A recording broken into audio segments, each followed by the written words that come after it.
This is a Film Stories original podcast. We made this. Welcome to the Starlight Ballroom. Hey!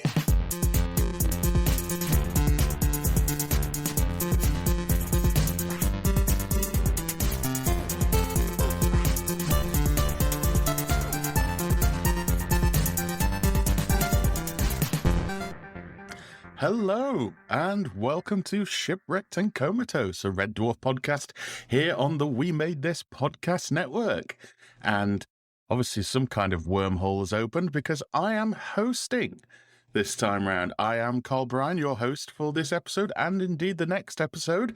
And I am joined by Mark Adams. Hello, Mark. Hello, we thought we'd do a gimmick because there were 8 episodes and we didn't know what to do for the final block because we normally have like 3 guest hosts, so we came up with this. Carl, you've got to do a good job. I will do my best. And also we have Kurt North. Hello, Kurt. You mean this podcast is verooming out of control with absolutely zero expertise at the helm? About the same as normal. He's not wrong. I'm doing all right. I'm now going to be completing the Series 7 recordings, each of which, of all 8 episodes, I've been ill. Yeah. So I'm doing a really good job of being ill this series. You've been an absolute trooper throughout Series 7, it has to be said. and considering that consistency isn't our strong point, we have at least been consistent with this. Yeah, and I've obviously the compression I normally apply onto recordings is actually applied to my chest, so it's not exactly the most exciting thing. I mean, the COVID one back in episode 1 and 2 when we did it in the heat of the hottest day ever, which was the hottest day ever in the UK, was hard enough, and then realising I had COVID after that, I thought I'm gonna have to take a test here, and I wasn't positive. But yeah, it's been a challenge, but I'm through it all. Well, I've got maybe another 3 hours of recording work to do, but I think I'll get through it. Yeah. I think I'll be all right. Brilliant. Right then, well, and what an episode to be ill on, because we are talking today about Epideme, episode 7 of Series 7, which went out on the 28th of February, 1997. All of the 7s.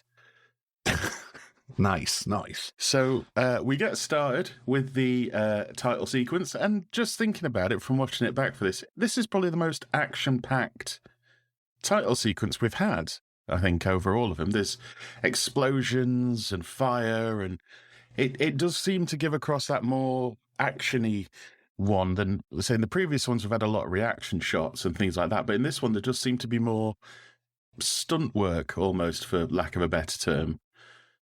What do you think there? I think it was probably deliberate because we've talked about quite extensively the way that they gently changed the kind of focus of what they wanted the show to be. So that's probably true. Yeah. I mean, I noticed watching this back. I watched this a couple of times in preparation for today. There's actually a lot going on in this episode. They really do pack in a lot into 27 minutes.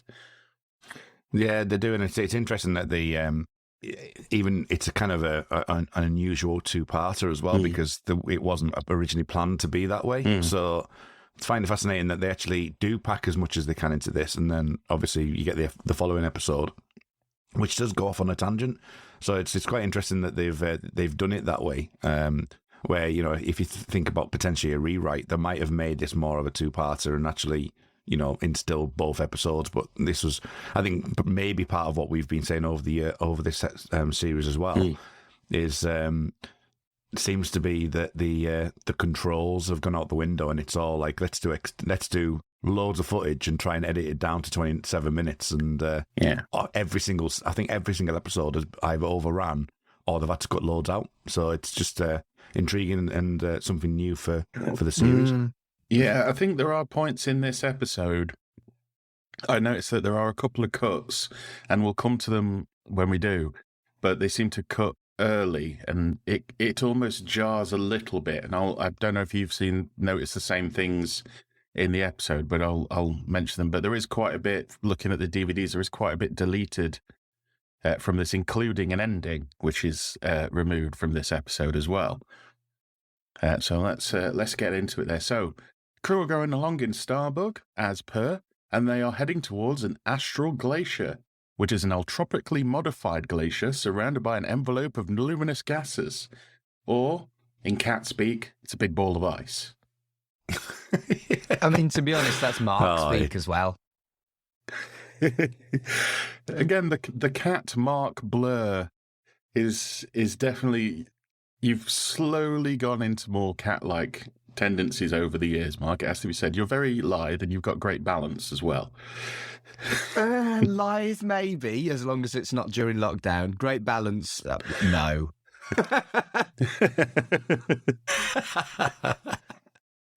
So Kachansky is very excited to see one of these glaciers, as she's studied them before, but she's never seen one up close. And they are indeed Fabaroo.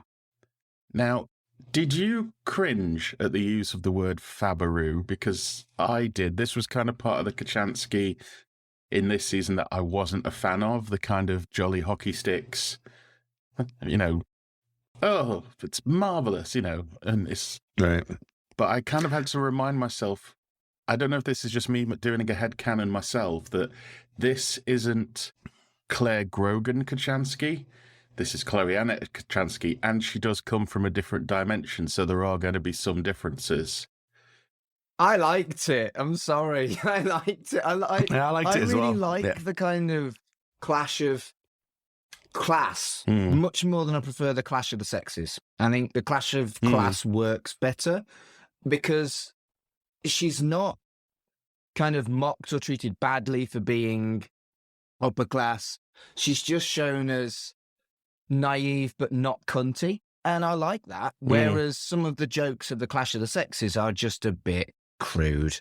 Whereas I quite like words like Fabaroo. It's like, you would never say Fabaroo, but if all you'd had was a pony called Trumper, maybe you would say Fabaroo, I think it falls into the same box for me as people who say hollybobs. Oh, you just don't say hollybobs. Yeah, exactly. It's just buttock clenchingly cringe for me, that word. I would agree. I would agree with Mark that to a point. The word some of the stuff it's upper class bit kind of grated on me earlier in the series around that when they were doing the opera and the arias and things. I was a bit like, oh, okay. Having to deal with that on a monthly basis for the operas that we have at work is interesting. Having that kind of class actually at my work. I do prefer that rather than the country that Mark was alluding to there, like sort of instead of wearing the Stetson hats and stuff. That's what he said, wasn't it? Country. No, I said country. Yeah, There's a very big difference between country and country. Oh, dear. So Lister mocks Kachansky for being a bit of a nerd, and Lister is proven right that she is able to tell you the average rainfall of Venezuela. However, I did Google it. It is not 3.5 inches. It's 35.5 inches. Well, that's global warming, though, Carl. Well, it goes from 35.5 inches to 80 inches in a year in the coastal areas. It's not Kachansky that's the nerd. It's you. I do my research. Got to do this for the show. There's a great line in this scene that made me so happy because it was subtle, but I couldn't help but miss it because I kind of use this language a lot when I'm implying that I'm stupid. I hardly didn't get no formal education myself. Now, I will phrase things like that if I've been dumb, like I didn't do nothing, that kind of thing. And yeah, it made me smile because it's something that I do. I'm not sure it's quite quotable dwarf, but it's kind of inspirational dwarf. Yeah, it's quite a clever sort of use of it because it kind of just slips in under the radar that when the cat says that. It's almost a bit sad, really, because Crichton points out that he's been on his own for a really long time, so he did have to teach himself. Yeah. But he doesn't know anything to begin with. Yes, Kachansky rebuts that they don't have any accomplishments apart from who could do the highest ever P. I can't see the cat doing that myself. I think that's purely a Lister thing. But Crichton says he's a Bachelor of Sanitation that he achieved at Toilet University, studying the lavatorial sciences. If this had been a joke for anybody else, I'd have thought that it was laid on a bit thick. But coming from Crichton, I think it worked really, really well. Yeah. I like the deeper aspect of it as well. I like the fact that she's saying it's just programming. And I thought that's interesting. That's a sentient question. Yeah. It's it's just programming. All you need to do is like download the information and you know it. And when Crichton was like, "Oh, I still have to take the exam," kind of thing. I thought that was a nice little moment because there's not very we don't get very much of that anymore. No, but to have that as a thought or something to actually digest and think about, I thought was good to actually have that in there. Yeah. Also, we learn about Joseph Bramah, who painted the flush toilet in 1778, which is true. And one of his original toilets is still around in Queen Victoria's house, which you can still go visit to this day. Gosh. Which is Special. That's right. Oh, yeah. We're all going on a day trip. One of us will get locked in. Right. So the plan is to go to the glacier to siphon off the water for their supplies. I like this little fact because they do still have to scavenge. They do still need to siphon off water from glaciers, and they do still need to do things so they don't have to drink urine recycle all the time, and they can have fresh water. I quite like that. And it's also what keeps them around. They could just get out of there, but they stay to siphon off the water. I think in this series you do get quite a few fun little details like that just to remind them of this is their day-to-day of what they have to do to keep going. I think you're right that it's a nice little reminder that there are mundane days on Red Dwarf because the vast majority of Red Dwarf time, which we don't see because it would be boring, would be mundane. There's a lot of fucking space. Nothing's happening, wouldn't it? Yeah. So the plan is to go down there. However, Crichton scans the planet and he finds something there. It's a starship. Is this the first time we ever hear of a starship? Because we've had shuttles, we've had this, that, and the other, we've had freight. But hearing a starship does all of a sudden sound very big and prim and proper almost. I always think of a starship as like the Hollow ship, and it's going to be something quite upmarket. Oh, so almost like a class rather than a style. Yeah. Okay. Yeah. I didn't spot it, but maybe it was just in 1997, it was a more fashionable term that had become more widespread and well known because there was that 5-year break, wasn't there? True. So they get into their winter outfits. If they were the action figures, it'd be the Arctic Adventure crew, including Kat's fabulous outfit from Marooned making a comeback with the big jacket and the hat, and Lister's bigger coat and bigger deerstalker. Lister says it's really hard to break into, although he doesn't actually seem to have much trouble getting into the ship. I wanted to talk about this, actually. The bazookoid at this point has essentially become the sonic screwdriver. It is a gun. It is a chisel. It is and I don't think I mind it, particularly in something like Red Dwarf, where it's rush the plot for the laughs is kind of important. But it's certainly something that you would maybe recognise more because of the culture of the sonic screwdriver since the Doctor Who relaunch in, what was it, 2005? 2005, yeah. Well, you know how I think how ineffective or effective it is depending on the plot. And the other thing that I want to pick up on, you just mentioned action figures. Why were there never any Red Dwarf action figures? Once. I mean, they did figures of RoboCop back in the day, and that was an 18, so I'm sure they must be able to have done, or somebody must have had that conversation at some point. So they are on the Leviathan, a 23rd century Jupiter Mining Corporation supply ship. Leviathan! I think it's quite nice that they do run into another Jupiter Mining Corporation ship, just because you don't hear that much about the JMC. You do later, not to give too much away, you do hear about bits later on in the series. But I think it's quite nice that they actually ran into somebody else who works for the same company as them, just to go, oh, this was a huge company. But it appears that this ship's engines have completely overloaded and they ran out of power, and there's corpses everywhere, which I don't think you'd have got in a previous series. But in this slightly more serious one, you kind of do. Well, they did have when the Despair Squid they did have quite a few dead bodies that had all taken their own lives. Mm. I don't think it was quite as graphic, though. I think you're right. No. This one was just more like a battlefield, and they were just all strewn everywhere. And Yeah, it's kind of like going onto Everest and seeing all the bodies that hadn't survived and stuff like that. That's apparently there's hundreds of bodies on Everest, and I suppose it matches with the frozen sort of ship element, doesn't it? They were the kind of like the froze to death, rather than the one in, like you're saying, Mark, was more a case of they committed suicide and the obviously the humidity and the warmth and stuff that just decomposed. So this like actual bodies being in the ground, which is in some ways a lot more gruesome. Yeah. Scary. Yeah, and gruesome, yeah. the fact that Crichton points out that their faces are frozen and twisted in terror as well was a bit of that extra sort of detail on top, just to, I think, to make it a bit more serious of, oh my God, what happened here as well. Crichton surmises everybody must have been running from something in order to be this scared and everybody to be in this much trouble. And Lister suddenly falls to his knees, yelling and screaming. However, it is just a blob of ice water going down the neck, back, and finally, crevice.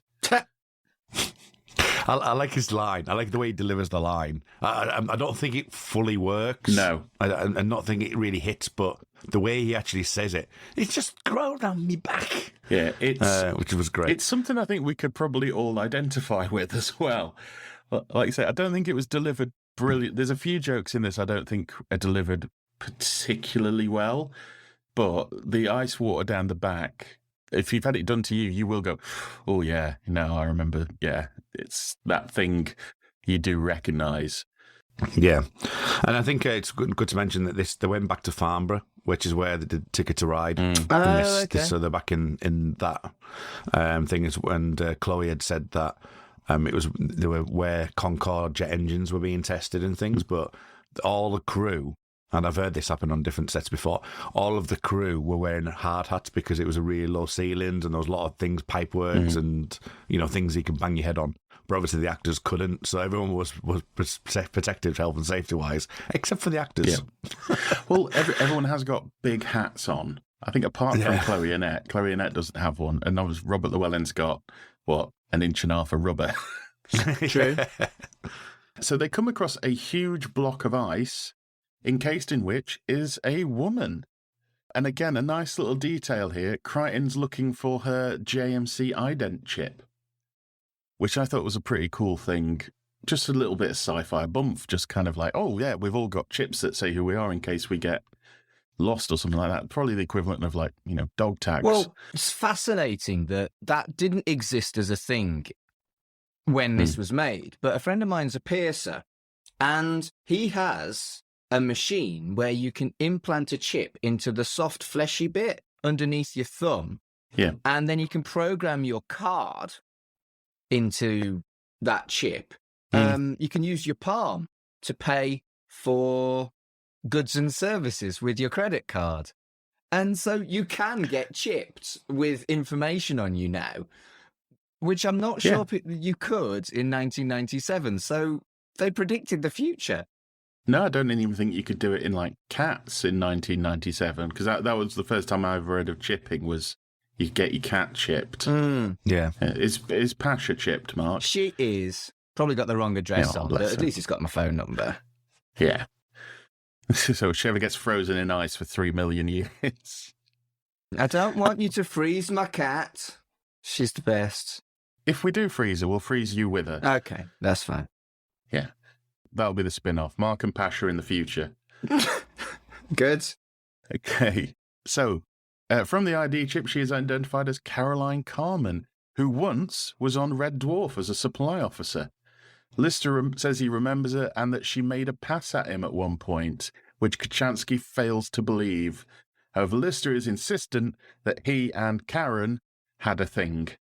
I love how that. Just gets the lie, perpetuates the lie, and creates more lies. I enjoyed that. Yeah. It's why I don't lie. It's not because I'm a nice person. It's because I just don't want to get fucking caught. It does have. If you have ever told a white lie and it's like you get caught out from it, you do feel that, don't you? Like, well. It wasn't a white lie. It was just a lie. He just lied to impress a girl. There's no white. No, I'm saying for us in general, if you tell a white lie and it comes back at you, you do feel that. You do feel that kind of, oh crap, yeah, well, yeah, but, yeah, aye, okay. It did make me wonder initially if he had run into her and then the lie just went from there. Because obviously Kachansky's there and, there's a woman on board, you're on the cop. But I thought he might have been like, oh no, I do actually remember who that is. But then he just goes off on one about who, because if you think, well, she's frozen and blatantly dead, you might be able to pull it off. But then, yeah. Yeah. But it also goes to show how intelligent and aware that Kachansky is as well. Yeah. Yeah. Lister is bragging about their bedroom gymnastics, including the fact that her neighbours on the ship had to rename her Carmen Moans. I couldn't work out if this was a pun or what. Is it? Because is it something I'm not thinking of? Not that I spotted. No, it really felt laid into like this means something, and I was like, I can't think of anything. And then he says that if she was alive, she'd tell Kachansky and back him up, which is all well and good until Crichton points out she is still alive, and Lister backpedals immediately. Guys, ice amnesia. Ice gives you amnesia. And it is affecting Crichton already. That's quick. Yeah, I liked that bit. I thought it was really quite good. They decide to get the ice block back to the bug and grab at it, and I put here in my notes, in a way that says that they know that they're going to cut away, so they just kind of put their hands on it. They know they're not going to have to actually lift it, so everybody very gently puts their hands on like the top corners of the ice. And he's just like, you can't lift it like that. Yeah. And the camera, is this the one where the camera goes down and then into the next scene? This is the next bit. This is one of the cuts that I thought was quite weird. So back on the bug, the ice does not want to melt, even though it's 90 degrees. Now, they don't say whether it's Fahrenheit or Celsius, but that still seems pretty warm for a spaceship. Yeah. But I think but the way they get around that, they say about the ice being like developed by the actual creature. So it's actually being replicated itself until it's ready to come out of its ice. It's not technically ice. Yeah. One of the things as well in this episode, I think, that I didn't really notice until watching it again is how nice the quarters look. We haven't really had that much of the quarters. We've had bits, but this one and I think Duck Soup are quite quarters heavy. And you're sort of seeing that, Lister's got his own room, and he's got a spare bunk and all this kind of stuff. And it's quite a bit of a nice shout out to the set design, to Mel Bibby, I think. But he's only got a spare bunk because Rimmer's gone. Oh, yeah, I didn't think of that. It's weird how, obviously, Rimmer's still in the title sequence, but it feels like he's been gone for a while by this point. They've done a very good job of moving straight on to Kachansky, and the dynamic has changed quite smoothly, I think. Yeah, I'd agree with that. Yeah, even with the teething issues with the character itself. So it's cold and unresponsive, and then Crichton, sassy chip, engages and takes a jab at Kachansky, and the reaction he gives, the kind of naughty, ooh, I thought was really quite cute. Yeah, just before that, though, what I wanted to mention is the when the ice is melting and it keeps going back to Lister and then going back to the medibay, is the kind of the haunting kind of lullaby music. Yes. That there's got that ding, ding, ding, ding, and then it goes to a dong when it goes back to Caroline.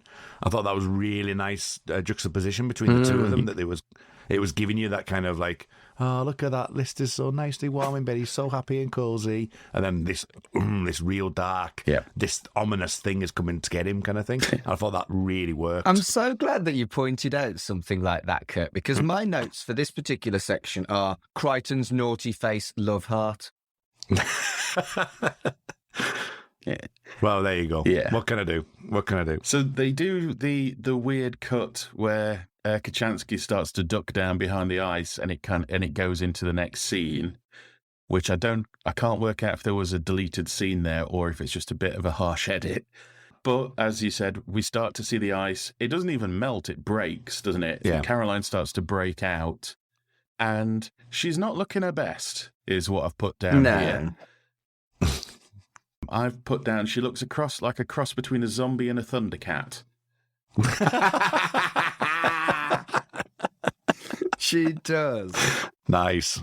This is some big hair that we're dealing with here.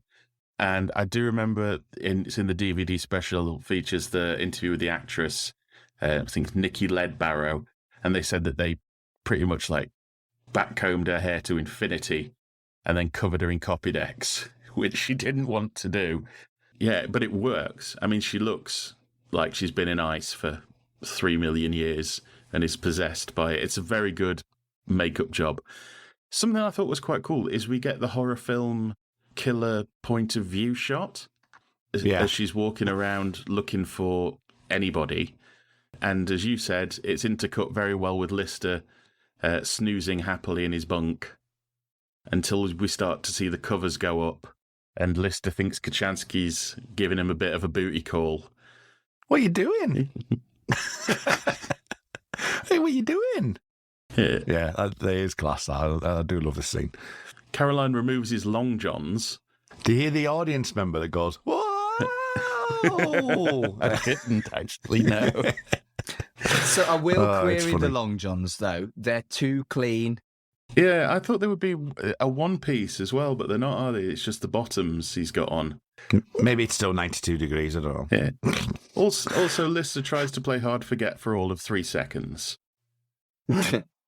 Sort of with what makes you think I'm going to jump straight in bed with you? I mean, you're right, but still. That's the kind of gag I would crack in the bedroom, because no one would believe me if I played hard to get. You lush, Mark. We get a bit of ear nibbling before the lovebirds are interrupted by Crichton's totally routine emergency 2 a.m. dusting. Brilliant. This series of Crichton, man, it's just so funny. He is so funny. Yeah, I agree. When he starts doing the whole, like, of trying to avoid him going left to right and kind of throwing out, just like, and then just completely obliterates the she's here, sir, isn't she? I just love it. I just love this entire scene. It's brilliant. I said this in the previous episodes I was in, how I wasn't a massive fan of the whiny voice. And the more I've watched it now, the more I think it is just the actual volume and pitch of the voice rather than the character itself that annoys me. It grates on me like nails on chalkboard. But watching it again, the actual character and him being the almost like long-standing wife and then the new sexy young things come along. If you get what I mean. And we get a lot of that over these next 2 episodes. Also, something I noticed is Craig Charles is in really good shape. You get some left nip action in here as well. We do. Again, we've had plenty of Craig Charles nipple this Well, this it's series. interesting you say that. I actually listened to the commentary on this, and Craig Charles describes his own nipples as chocolate buttons. Fair enough. That's sweet. That's really sweet. You also discover in the comms that Chloe Annette's got a really big crush on Chris O'Donnell because she fancied him when he was Robin, and that Danny John Jules can't tell the difference between the models and the CGI, which blows my mind. He can't tell the difference. He's like, I can't tell if you... I'm like, what? What? Have you not got eyes? In the next episode, there is a shot we're going to come to where the difference between the models and the CG is abundantly clear. Yeah. I just find it utterly bizarre. Yeah, Danny John Jules is very... I think he's so laid back with these things. It's just like, how did that go over your head? I know. Everything I see about Danny John Jules makes me like him more. He gives so little shits about anything and just gets on with his life, and I can respect that. Yeah.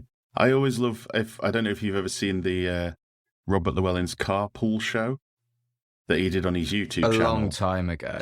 I saw a couple a long time ago, yeah. The episode he did with Danny John Jules was just after Danny got arrested for threatening that bin man. Yeah. Was he? They said he threatened him with a knife or something, but they go past it where it happened, And Danny John Jules doesn't care. He'll talk about it. And he comes out with one of my favourite lines. He's like, I've worked with Craig Charles for 20 years. What makes you think I'm going to take a knife to a bin man? Yes. He's not a subtle man, is he? No, it's like, it's a fair point. So, yes, Caroline has been dumped in the shower while Crichton's looking around. However, just as Crichton's about to look in the shower, Kachansky comes in, and I have to say, looking adorable in a long nightshirt and socks, which is the classic 90s lady in bed outfit, I think is the best way to put it. Like, you can imagine Julia Roberts in a rom-com wearing this outfit. Yeah. Definitely, and I would say that when Crichton's going round, there's bits where it says double bed mode, and you promised me you wouldn't like it more than me, and all that sort of stuff. And as you say, the way that Crichton actually, builds up to who do you think, Madame Curie? Yeah. Chloe Annette in this scene is probably one of my favourite scenes of her. Actually, I think the entirety of this bunk scene. Yeah, she goes from sleepy and confused to quite angry very, very quickly.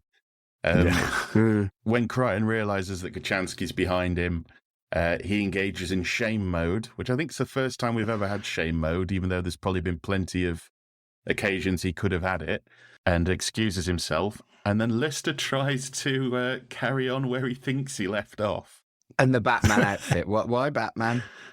Yeah, I've written here, do we think Lister has a superhero fetish? Because this is the second time I believe he's mentioned slipping into a superhero costume. The other one was Spider-Man. You're absolutely right. Yeah. Going off the Smegazine issues, if they'd done a bit of a tie-in and he wants to switch into his Judge Dredd outfit, I think the people at Fleetway would have been very, very happy. His Judge Dredd outfit. That would be a role play and a half if you were playing Judge Dredd in the bedroom. Fucking hell. I am the law. Would you do it in the Stallone voice, or would you do your own? Definitely not the Stallone voice. Ugh. No. That film doesn't exist in my world. Is that not sexy? Ugh. No. I tell you what, though, I film. watched the Carl Urban one recently. Oh, it's still really Wonderful. good. I haven't seen that yet. It's so good. It knows what it is. It knows what its budget is. And it's really, really good. Lister tries to pick up where he left off by unbuttoning Kachansky's shirt to not having an idea what he's talking about, until Lister comes up with a line which just made me go, oh no, which is, come on, Chris, rumpy pumpy, let's hit the springs. It's supposed to be corny, though, isn't it?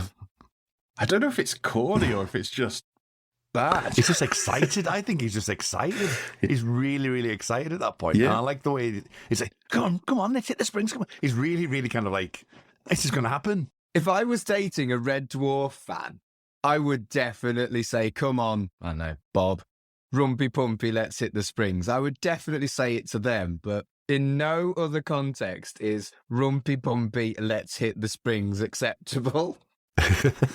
Maybe that's another special, Mark. We'll send you out into the clubs. Fuck's sake. And see how well you do with rumpy pumpy, let's hit the springs.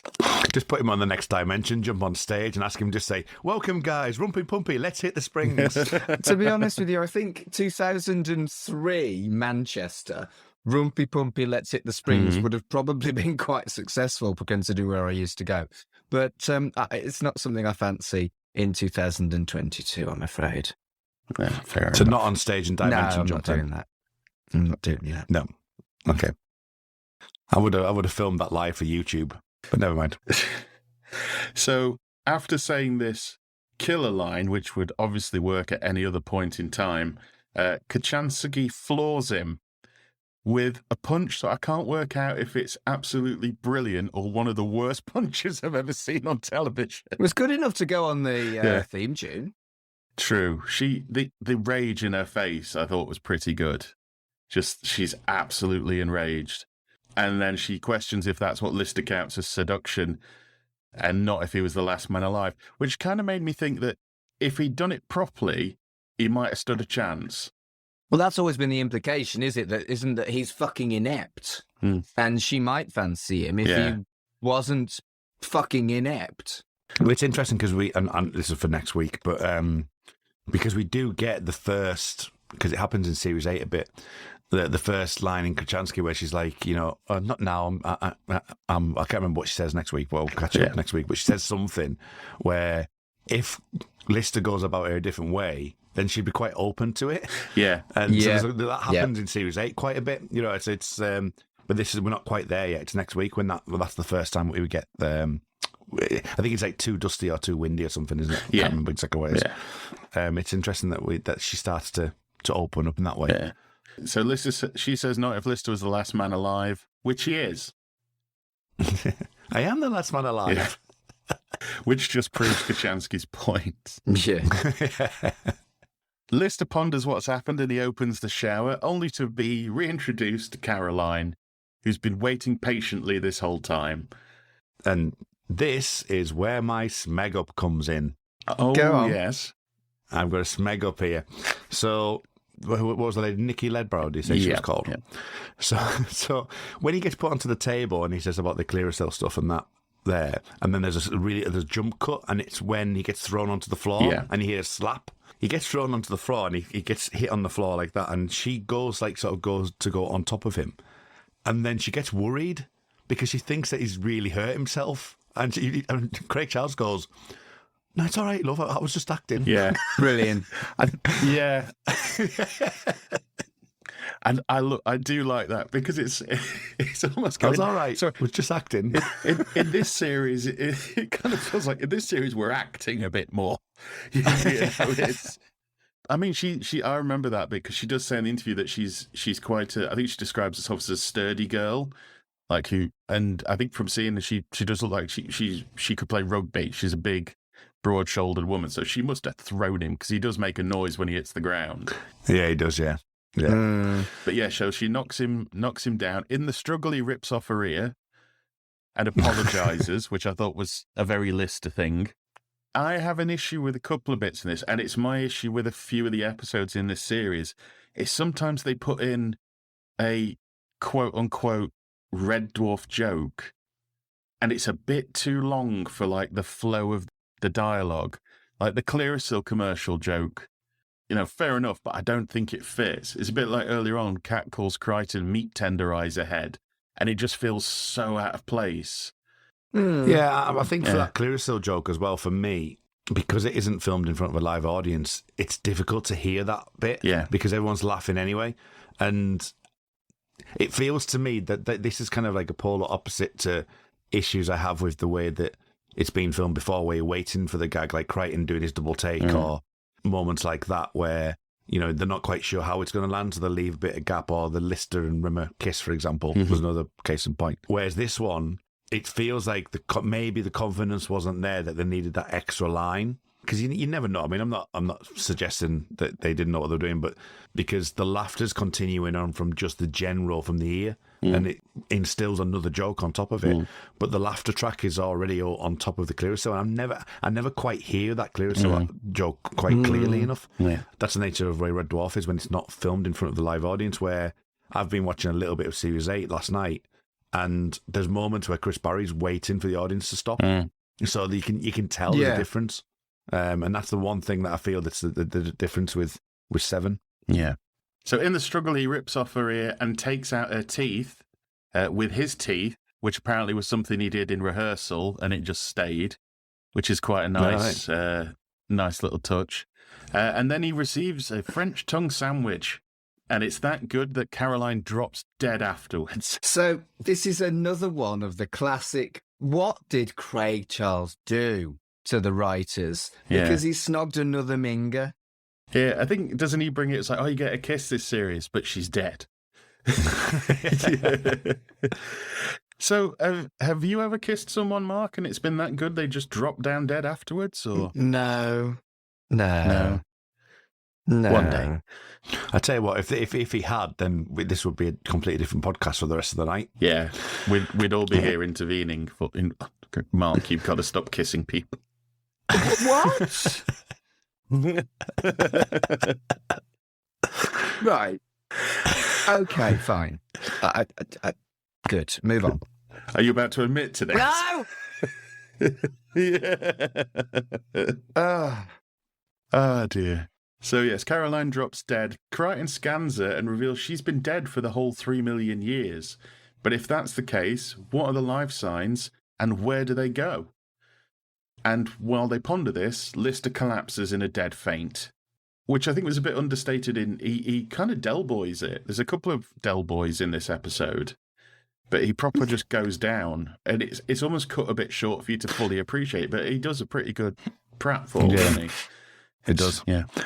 I don't know if I've ever mentioned this. I think I might have mentioned this on this podcast.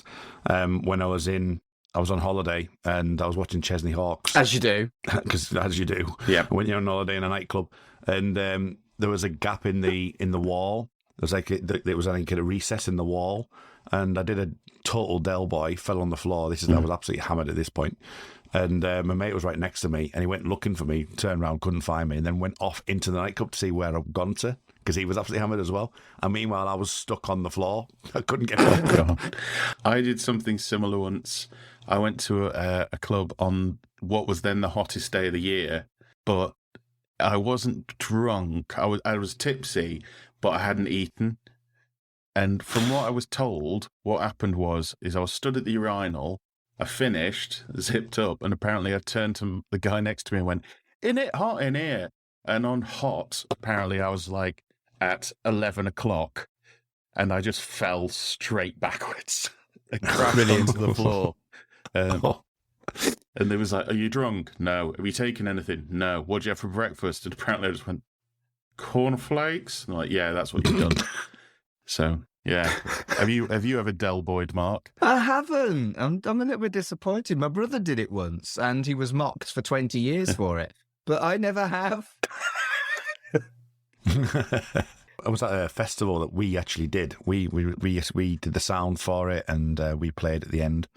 And the setup was like at 10 o'clock in the morning. It was on the back of a lorry. You know, put the stages on the back of lorries. So we got the lorry trailer, and we did the full setup, did all the sound for everyone, and we're offered free drink all night. Oof. All day, starting from midday, and it didn't finish till like midnight. And when I got onto the stage at the end, I actually at one point was playing, and I looked at my hand, and I remember this. I looked at my hand and just looked at the guitar and went, "I've got no chance of playing. What's next?" I just kind of just went like that, put my hands up in the air, and was like, "No chance of playing this whatsoever." And then tried playing, making loads of absolutely horrendous mistakes. Don't know what it would have sounded like. Then at the end, we were having to pack the gear down. That was not a good idea. We had backdrops up. I was like standing on top of drum stools and all kinds, absolutely hammered. And then for some reason, I don't know how I did it, but I actually fell off the front of the lorry. And you can imagine how high I was. And it was all Pebble Dash car park as well. It was all proper like stony car park. And I flew, and there were some chairs at the front kind of set up in like a almost theatre style. And I just wiped out the entire front row of chairs that were still there. Basically, you deathmatch wrestlered yourself. Basically, yeah. Yeah, so I've Del Boyed and done quite a few falls in my time. That reminds me of a friend of mine. He doesn't normally drink, and we played a wedding, and for some reason he was just mullered beyond belief, and everyone's like, "My God, what's happened to him?" And we found the video afterwards of us playing, and he's got his bass, and he is literally just holding his bass and his hands going up and down, but the other hand is just limply slapping the bass. But he's so happy. He's having the best time ever. He can't remember any of it, because they'll say he very rarely drinks and he just no memory of it, but he looks so happy. But he's just smacking his own bass. Nice. Right. Slapping the bass. Right, so later on, we see Lister is ill, and then there's a bit of a debate as towards how men and women see pain, during which the cat reveals he's not adverse to a hot crotch wax. What rips out half your thatch? I was going to ask you two both this. Have you ever had anything waxed? No. Would it surprise you to discover that I have? No. Absolutely not. In fact, it would be more of a surprise if you said you hadn't even. It's not great. Would it surprise you to know that I haven't? No. Yes, it would surprise me. Or have I? I might have had my leg done, actually. Oh, that doesn't count. It needs to be chest or No. bits for it to really count. Oh, God, no. I'm far too hairy to get the chest done. It'll be like a sort of lighter version of the 40-year-old virgin almost. I'm far too hairy for that. Plus, I lose all my bear fans. It's true. Also, the term tongue hockey, right? I had not heard that in years. At my school, it was more tonsil tennis as the term, but I hadn't heard tonsil tennis or tongue hockey for so long. For me, it was tonsil hockey. Oh, okay. So it was a weird amalgamation at our school, yeah. Crichton has established there's something in Lister's blood, a virus he is aware of called Epideme. And then this is one of my favourite little, world-building things is the origin of what Epideme was, because it could work. The idea is sound enough. So originally it was made as a rival for a nicotine patch, and it told your brain that you didn't want to smoke. However, because it was intelligent, it developed and started telling the body it didn't need blood or oxygen. And it kills off its host within 48 hours and then basically drives the corpse around until it can find a new one. Which is exactly what viruses do in some ways. So it's just an exaggerated version, which comes to the point of this was originally Paul Alexander's idea, and it was originally a Jasper Carrot sketch. Right. Yeah, so they took it from that. If you asked a virus what it was doing, it would tell you it was doing its job. Well, that's the thing, isn't it? Later on, his argument is very, very strong. Epideme kind of completely outwits Lister, and Lister's got no argument in return. It's scary. Yeah, it's quite interesting seeing what some of the writers because this is the first series where other writers are really brought in. And it is quite interesting seeing the background of some of these writers. Like we said, Paul Alexander wrote for Jasper Carrot and then went on to write the S Club 7 series and the film after. I think he went straight into it pretty much after this. Kim Fuller, who writes a couple of the episodes, wrote exclusively with Lenny Henry for decades.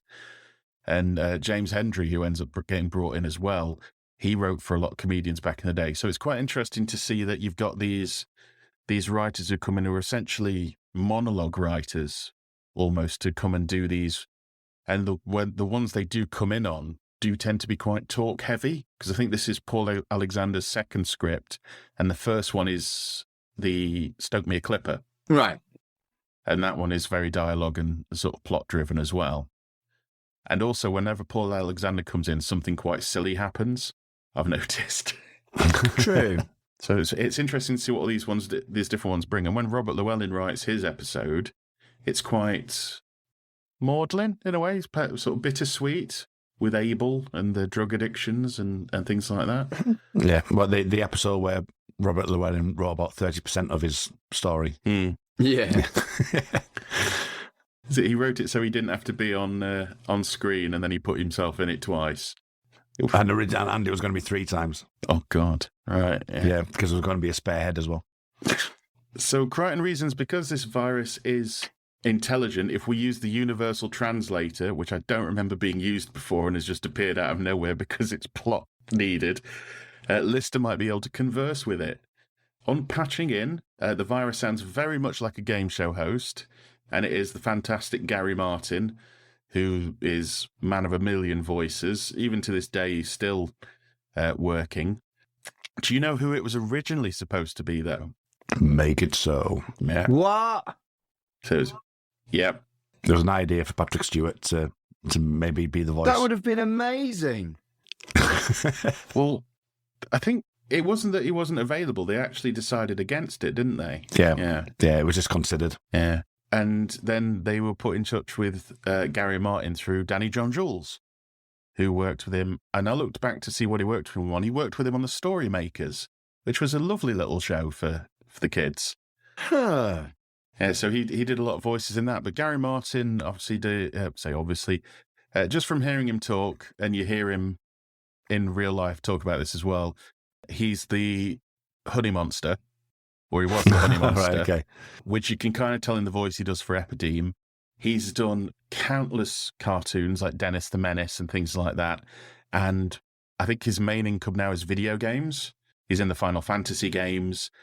He's in, I think the most recent one, he's in Elden Ring, which has been like one of the biggest games of the past year as we are recording this. So he's still going, and he can do absolutely masses of voices. I think he's a really good choice. He's a really good choice for this. I love the way he delivers the line of David. Yeah. And I'd say, as we mentioned at the top of the hour, Leviathan. Oh, yeah, perfect. So, yeah, it's great. I think it works really well. Yeah. I wonder how much free rein he was given. I think he was given quite a bit. Obviously, the lines are written as they're meant to be, but I think they've just gone, there's no real way of telling you what to do, so they probably just gave him a rough kind of thing to do and then just let him go. Yeah, just kind of say, just be larger than life. Yeah. I'd like to see, I don't think there's any on the DVDs, but I'd like to see if there's any vocal outtakes of him doing other voices. Yeah, that would be good to see. I don't know about you two, but part of me I'd quite like to have seen Patrick Stewart have a go. Yeah. Well, as we were leading up to this, I was thinking, right, I'm going to mention the Patrick Stewart thing, and then obviously you brought it up.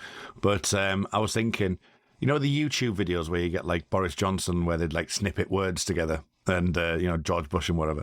Well, I wonder if you could find like Patrick Stewart. I don't think you could ever find a David in there, but whether or not you could find certain words where you could actually get him to deliver it. That would be interesting to have a mashup of that. For some reason, I think it'd be easier to find a clip of Patrick Stewart saying Leviathan than it would be to find him of one saying David. True. So he cuts a deal with Lister. If he wins, he lives. If not, he dies. And the virus takes all of his knowledge, which he's done with his previous victims. Although with Lister, it's not really much knowledge. And also just on the screen as well, that Ed By had suggested that it would be something more visual than actually just talking to, say, like a voiceover or something like that. So that's why the projected screen became a thing. Yeah, with the Winamp visualizer. It was Winamp. Fucking hell, Carl. Love it. Carl. Showing our age, having used Winamp. It's still going as Winamp. It's not too bad. Can you still get all the weird skins and stuff and like make it look like Super Mario Brothers and shit? Yep. I learned how to make them back in the day. Really? I had a lot of free time on my hands as a youth.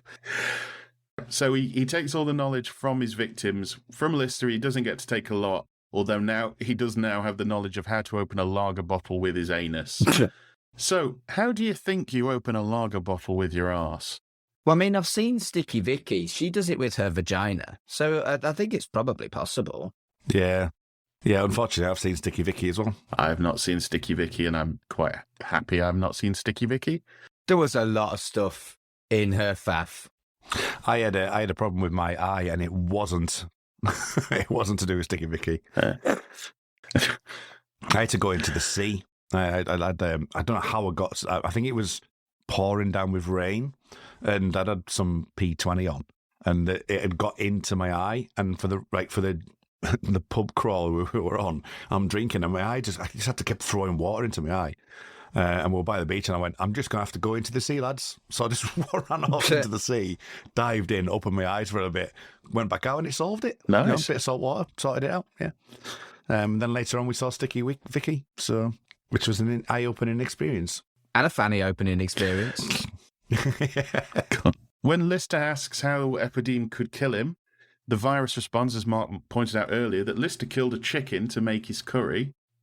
I mean, technically, Lister didn't kill the chicken to make his curry, but I see his point. And like you say, Lister has no comeback. Even when he's pointing out he's the last human being alive, Epideme said, well, it's time for your race to check out. Also, they've had to change it now, haven't they, to he's the last man alive, because Kachansky's there. Yeah.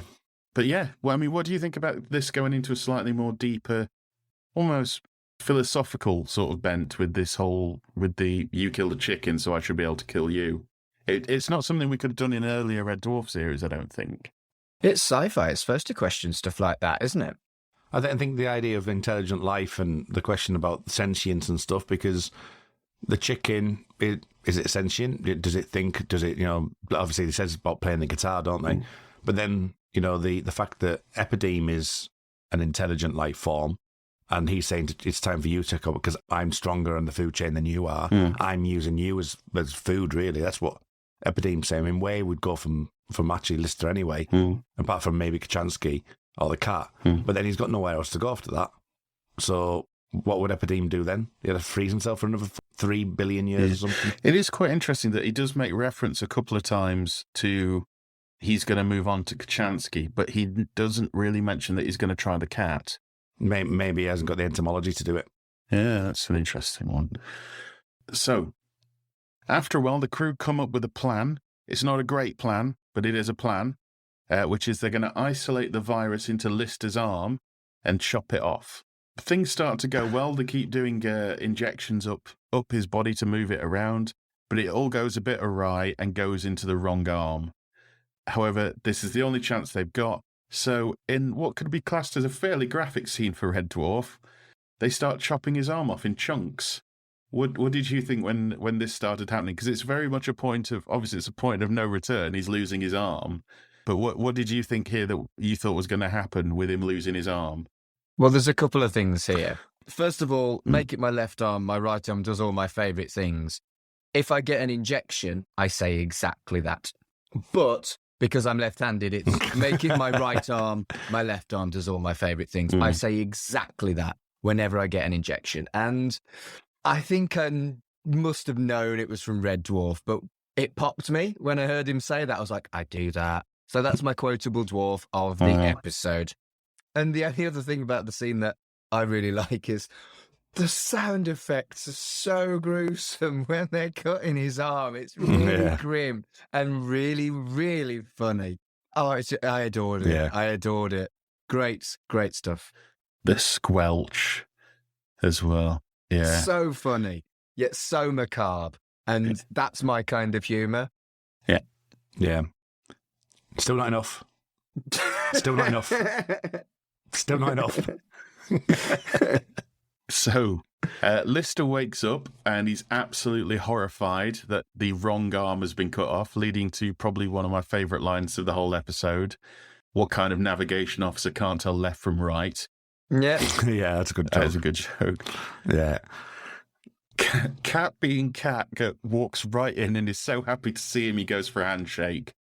I think Cat's stupidity and callousness has returned tenfold in this episode. Over series 6 particularly, he was almost painted as competent when it came to stuff like his sense of smell and you know, fashion, etc. But in this episode, he is just so useless and so ridiculous and so accidentally callous and dumb. I'm all about it. It's nice to see the cat back, you know? Yeah. So, however, despite the fact they have chopped off Lister's arm, 7% of Epideme survived, and it is now multiplying again back into his system. Yeah, I have to add in that Crichton's. I know we've talked about Crichton's mold in this season or this series even, but the way that Lister finds out that it's still there when he goes, like, it's brilliantly delivered. It's just brilliantly delivered. It's like, you say, at least I'm still alive. Oh, you haven't killed it, have you? No. They reckon he's got another 58 minutes. So they extended his life by 58 minutes, which Cat reasons that he could take half a juggling lesson. See, what I was saying about the callousness, that one I think is accidental, whereas perhaps when he attacked Rimmer it wasn't. But yeah, I love having this cat back just for a brief time. It made me think as well, is when he said, you could take half a juggling lesson. I thought, well, that's a bit out of nowhere. And then I realised, what do cats do when they're just messing about? They will bounce a ball all around. Or a ping pong ball. Or a ping pong ball. So he's actually thinking in cat thought, if you know what I mean. Yeah. So while Lister is away, Kachansky and Crichton are preparing Lister's quarters, and they start to argue over how Lister likes things. And again, this felt like old girlfriend, new girlfriend, or even old girlfriend, older girlfriend. And they're arguing over how he likes his pillows. And Kachansky says she knows how to satisfy him in the bedroom, which is the only kind of overtly sexual thing she comes out with about him, really, isn't it? It's because she used to live with him, so she knows how to satisfy him in bed. But Crichton says he does as well. I mean, I quite like the idea of a spicy tortilla and a horror movie in bed. That sounds pretty good to me. Kung fu fighting, was it vampire nurses? Or is it just vampires and I've added nurses in there? I don't know. I don't know, I'm not sure. Okay, but while they're getting this all done, Lister has disappeared with a load of plastic explosives. Incinerex, which it hits the nail on the head, doesn't it? Yeah, it's a bit Nitro 9, isn't it? It's just make something that sounds like it's Explodium. Yeah. And Nitro 9 being what Ace uses in Doctor Who. Sorry, that was me being a bit gatekeepy. Yeah. But yeah, she creates a her own explosive that she then throws at Daleks and stuff. So Lister's locked himself into the Leviathan. He's just popping down the shop, though. He's just popping out to the shops. Yep, he's only going to be gone a minute. Do you want to I like the fact that Kachansky tries to do if you do this, I'll never talk to you again. So she knows that that's probably the only thing that might work. Yeah. But Lister's determined he's going to blow himself up and he's going to blow Epideme up. Via the comms, they try and talk Lister out of it, but he's determined. And he gives a verbal will to the crew, including all of his laundry for Crichton, anything Cat wants from his wardrobe. He wants hangers. Brilliant. Yep. And the collection of songs he wrote for Kachansky, which is 3, and 2 of those use the rhyme underpantsky. Great line. Yeah. And I think this is quite nice in that technically the last human alive that we've been with. This is kind of one of the closest moments we get to this might be the end for Lister. And I think it's kind of touching in his own way. Did you feel like that there's a chance that obviously we know there's another episode to go, but do you think, they could kill him and do something later? Or do you think that they were just going to get out of it? I don't know. I mean, I would have never have thought that they'd have killed off Rimmer, and they kind of didn't in the end. But the intention was that Rimmer was gone. So, yeah, I don't know. Maybe. It was a long time ago. Yeah. Yeah. So while Lister's waiting for the explosives to go off, Epideme's chatting away to him, and he points out that the Leviathan were trying to get to something, and they were so close they nearly managed it.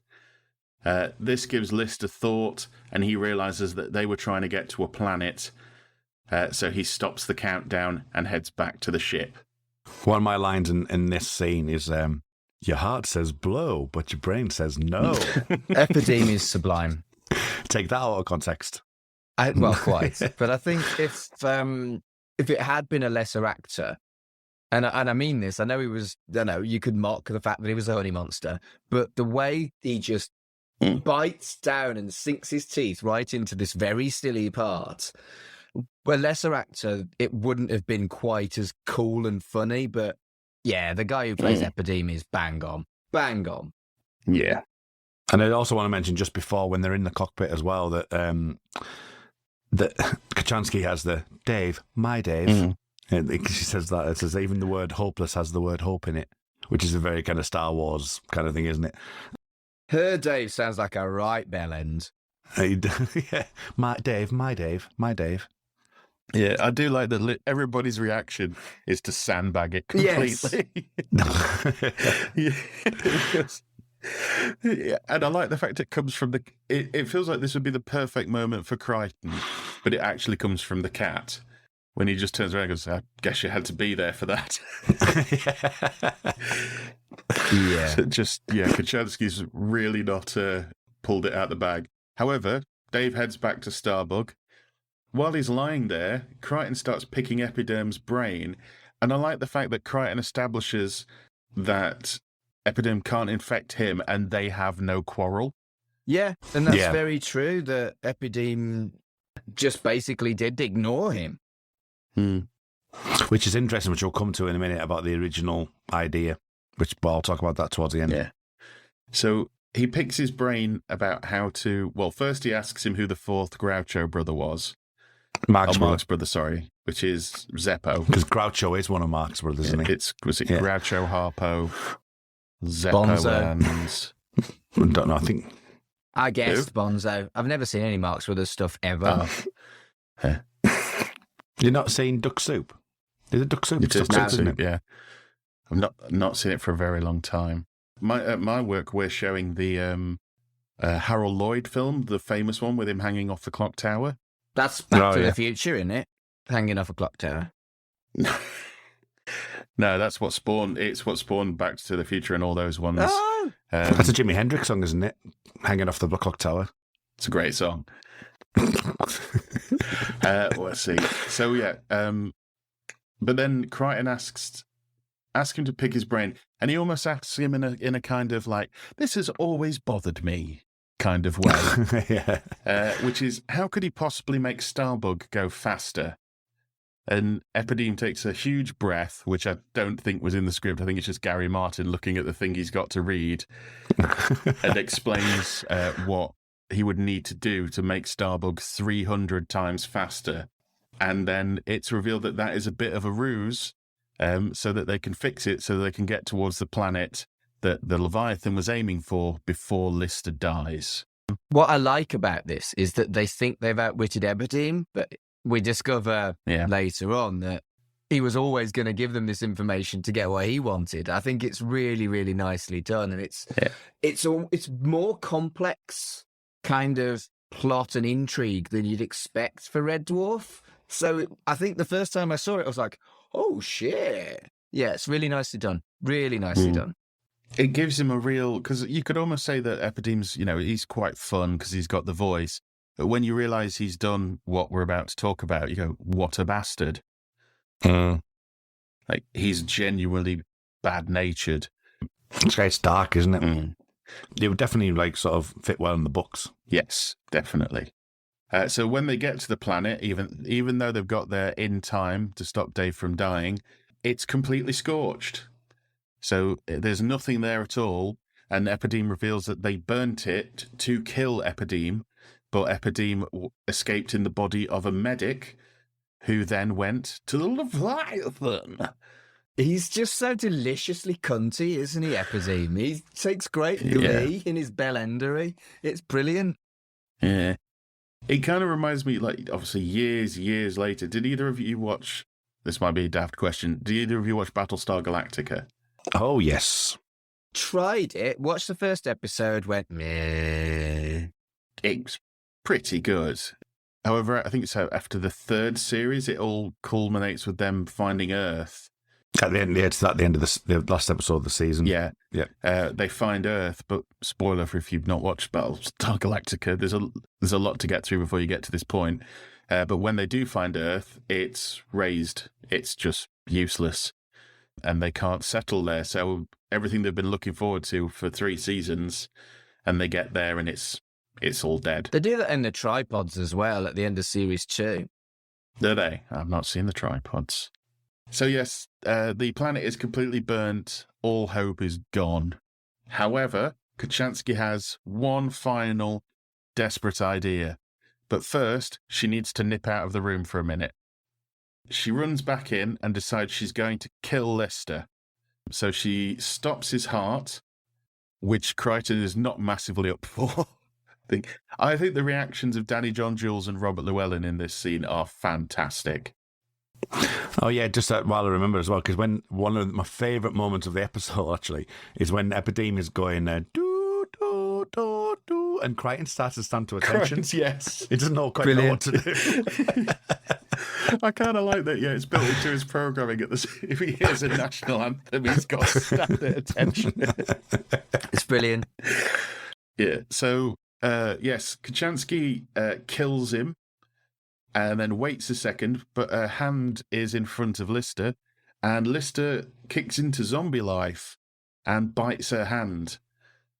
However, as Epideme celebrates being transferred over to Kachansky, Kachansky cuts off her own arm at the elbow. And this, watching it back, obviously it's a practical effect, and there's fire involved with the thing that's cutting through the prosthetic arm, but Chloe Annette's sleeve is on fire. Yeah. Yeah.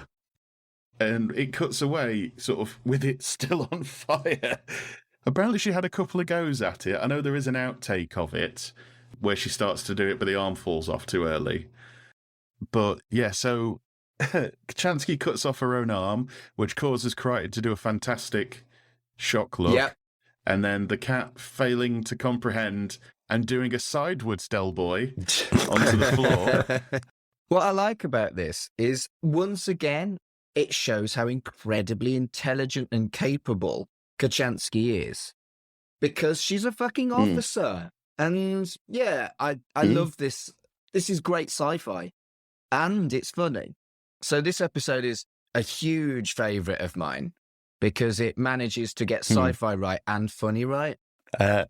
So it's revealed that this arm that she's just cut off isn't her arm. It's a reanimated Caroline Carmen's arm. So she just put some blood and adrenaline in it very quickly, considering of the time frame she did it in. And Epideme is now in this arm. That's a really good point. That's kind of the opposite of when they run back for the climbing equipment to get Kachansky with in the first episode. Yes. That she's in. So, yeah, well, wibbly wobbly, timey wimey. Yeah. It's a fucking sitcom. Exactly. It's not as bad as that one, though. That one, they're taking age. This one, you can quite imagine it being, yes, it's a bit short, but it's nowhere near as bad as that one. Yeah. So everything's all well and good. However, the cat is still lying down, fingers still pointing straight forward. But he'll be fine. And Crichton and Kachansky have a moment as they walk off down the corridor together. It's a moment of acceptance, isn't it? What did you say? I had you marked down as a bit of a madam. But I actually think, it's kind of like accepting her now. And I like that. I like that it's taken the entire series to do this, but he's accepted her. Yeah. And I think that's really good.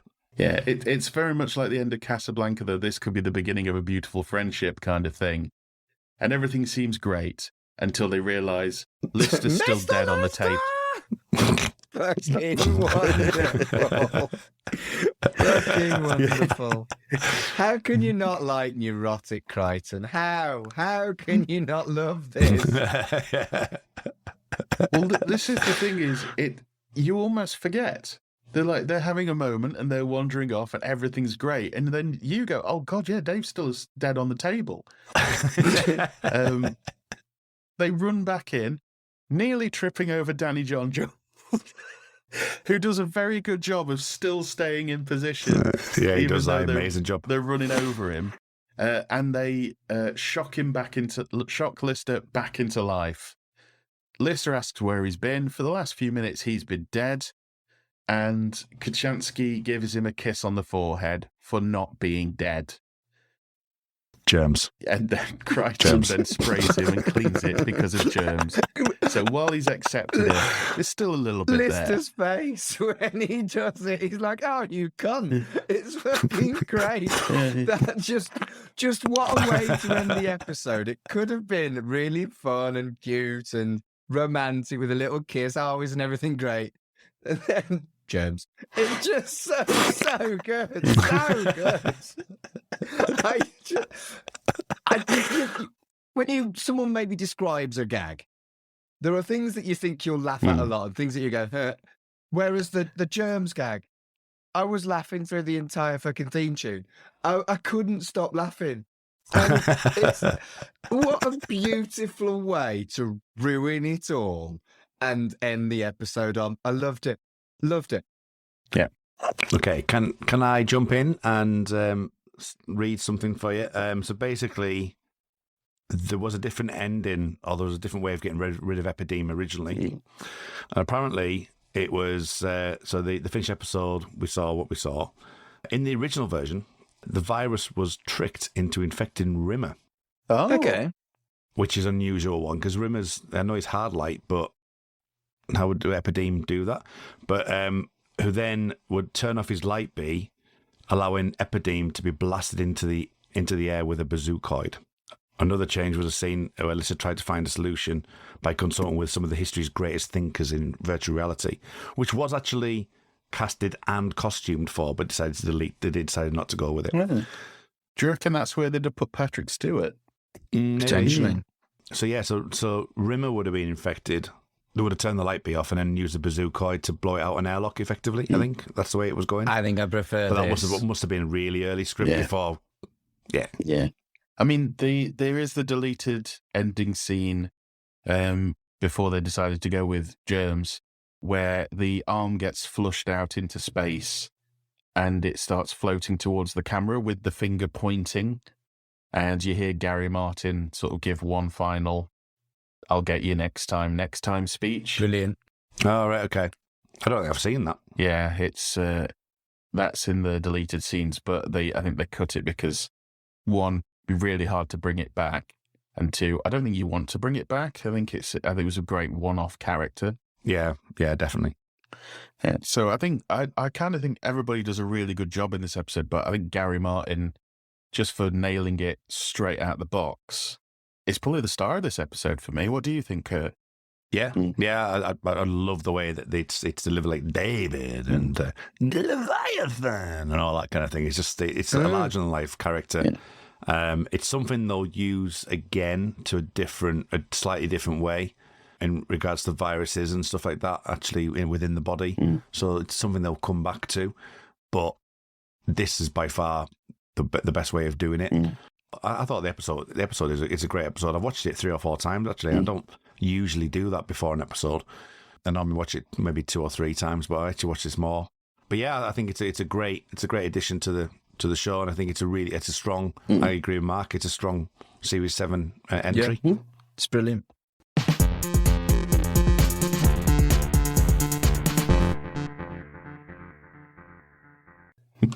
Right then, so all that is left is plugs. So, Mark, where can people find you on the internet? Well, I have a reputation for having too many podcasts, but I don't. I've only got one other at the moment, and it's a surprisingly successful and popular podcast about the Charles Flay and Chucky franchise. So if you like horror and you're watching the Chucky TV series, have a listen because it's fun. It's me and my friend Dev talking about killer dolls, and that's at Chucky Vision on Twitter. And we haven't got the other social medias because, as we've established on numerous accounts, that everything else is basically Twitter on hard mode. But yeah, if you like horror, give that a listen. If you're looking for me personally, at Mark Adams HC on Twitter as well. Kurt, how about yourself? Find me on Linktree. That's linktr.ee/R Muldrake. It's RMULDRAKE. You'll find a whole host of things that I'm doing. YouTube channels, the Xcast podcast, Star Trek Picard podcasts, and Yellow Jackets and stuff like that. So yeah, I am the whore of podcasting at the moment. Massive whore. More of a whore than I ever was. Whore. Thanks. Thank you. That's what I've been waiting for. I've been waiting all my life to be called a whore. But yeah, find me on Linktree. Easiest way to find me is on there, and anything that I'm doing will be either up on there or not, depending on what I'm doing. Yeah. And if you're looking for me, you can find me at allmylinks.com/Mr. Carl, and it is the unabbreviated MISTER. And thank you very much for listening. If this is your first episode, go back and listen to a lot of the old episodes. We have a multitude of specials going on, and lots. That's an understatement, isn't it, really? But yeah, also check out a lot of the other podcasts on the We Made This Podcast Network. And until next time, make it my right arm. My left arm does all my favourite things. I'm a Leviathan.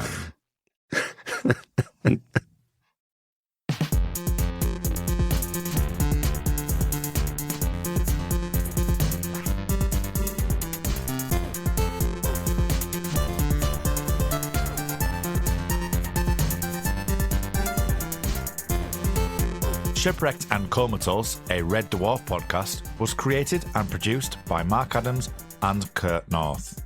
You can find us on Twitter at Red Dwarf Pod and we are part of the We Made This Podcast network, which can be found online at wemadethispod.com or on Twitter at wemadethispod. Do you know your Daleks from your Drashigs? Or your Zygons from your Zagreus? Do you know what the TARDIS stands for? And do you know which Doctor Who stories featured Kevin Grimlock, the cyborg T-Rex that became the Doctor's companion? Then this is a Doctor Who podcast for you. I'm Baz Green, and in each fortnight I chat to my son Ben. Hello. And the occasional guest as we cover 60 years of Doctor Who on TV, Big Finish and more. And I did really enjoy that one. Except that wasn't really actual pirates, it was Badger pirates in space, but it was still piratey. Badger pirates in space? Yes. But I am willing to make an exception for pirates this episode. Donald Sumpter is amazing. He's good. I love the fact that he just pops up. He just pops up. Probably Rassilon. Probably. Well, they do confirm later on he is. I think they do. Yeah, don't he they? says I'm Rassilon the Redeemer. Of course he does. Bloody hell! And he has the gauntlet as well, which gives the hint of that. Yeah. I'm nodding profusely. Yeah, we're going proper classic Doctor Who as well, a lot of it as well. Yes. In a week has done more for the show than the last 5 years. I do like how Ross D. Davies is kind of the PR spokesman for the Centurion special. That's quite fun. Yeah. And he's also saying, oh well, Jodie and Chibnall still have an episode left. I'm not going to tread on their feet, but he is 14, just so you know, for the filming purposes. And a week later, oh yeah, by the way, these guys are back. Just thought you'd want to know. Find us on the We Made This network. And all good podcast providers. What about the bad ones? Yes, them too. Ah, good. Because somewhere there's danger. Somewhere there's injustice. Somewhere else, the tea's getting cold. You know, we probably should throw that tea away now. It has been sat there since 1989.